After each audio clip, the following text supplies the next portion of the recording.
Exercise 20. If 18x minus 54 is negative 9, what is the value of x minus 3? Okay, I'm going to solve that in two different ways. First way, it's the long way. I will use the given equation, minus 9, and I'm going to use Desmos.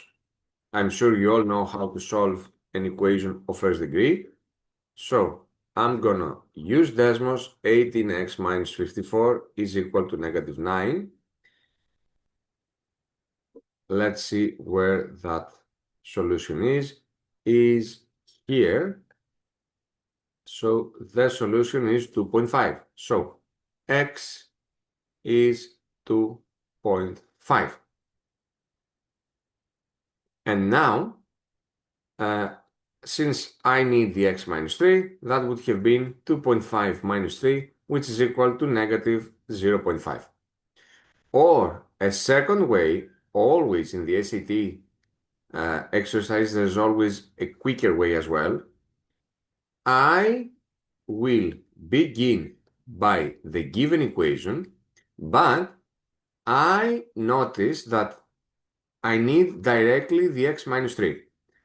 Here, if you go on the left-hand side of the given equation and use the 18 as the common factor, you will see that I can write the left side as 18 times x minus 3 equals negative 9.